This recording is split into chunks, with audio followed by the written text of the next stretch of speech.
বাংলাদেশের মুক্তিযুদ্ধ এক গৌরবোজ্জ্বল অধ্যায়, যেখানে পুরো জাতি ঐক্যবদ্ধভাবে স্বাধীনতার জন্য লড়াই করেছিল।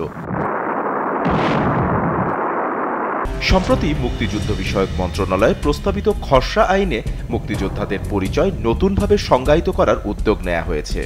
ওয়ালটন আবারও মিলিয়নিয়ার অফারে ওয়ালটন ফ্রিজ কিনে আপনিও হয়ে যেতে পারেন মিলিয়নিয়ার। প্রস্তাব অনুযায়ী শুধু রণাঙ্গনে অস্ত্র হাতে যুদ্ধ করা ব্যক্তিদের বীর মুক্তিযোদ্ধা হিসেবে স্বীকৃতি দেয়া হবে। অন্যদিকে যারা মুক্তিযুদ্ধকালীন রাজনীতিতে নেতৃত্ব দিয়েছেন, প্রবাসে জনমত গঠনে ভূমিকা রেখেছেন, স্বাধীন বাংলা বেতার কেন্দ্রের শিল্পী, সাংবাদিক ছিলেন কিংবা মুজিবনগর সরকারের কর্মকর্তা কর্মচারী ছিলেন, তাদের নতুন পরিচিতি হবে মুক্তিযুদ্ধের সহযোগী। এই শ্রেণীবিন্যাসের ফলে শেখ মুজিবুর রহমান, সৈয়দ নজরুল ইসলাম, তাজউদ্দিন আহমেদ সহ 4 শতাধিক নেতার মুক্তিযোদ্ধার স্বীকৃতি বাতিলের আশঙ্কা তৈরি হয়েছে। মুক্তিযোদ্ধাদের স্বীকৃতি ও মর্যাদা নিয়ে এই বিতর্কিত সংশোধনী নিয়ে প্রশ্ন উঠেছে। এটা কি ইতিহাসের সত্যকে বিকৃত করার সচেতন প্রয়াস, নাকি এটাও প্রশাসনিক সংস্কারেরই অংশ? শেখ মুজিবুর রহমান ও জাতীয় 4 নেতার মুক্তিযোদ্ধার খেতাব বাতিল করা হয়েছে বলে দাবি উঠেছে বিভিন্ন সংবাদ মাধ্যম থেকে শুরু করে সামাজিক মাধ্যমগুলোতে।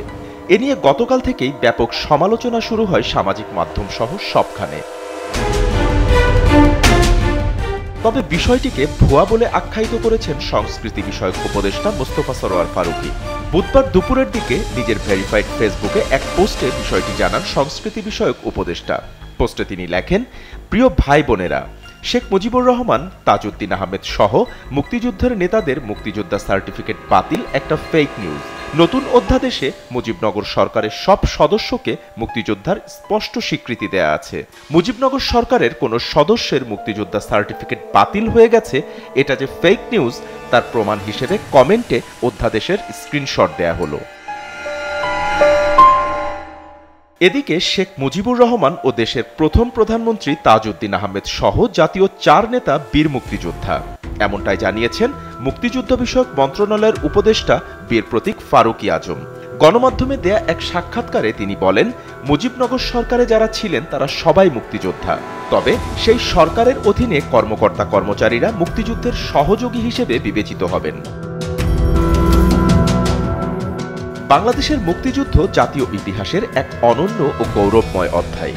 এই যুদ্ধ ছিল কেবল সামরিক সংঘর্ষ নয়, বরং একটি পূর্ণাঙ্গ গণ আন্দোলন, যেখানে রাজনৈতিক নেতৃত্ব, সাংস্কৃতিক কর্মকাণ্ড, কূটনৈতিক প্রচেষ্টা ও প্রবাসী জনমত গঠন সবই ছিল বিজয়ের জন্য অপরিহার্য উপাদান।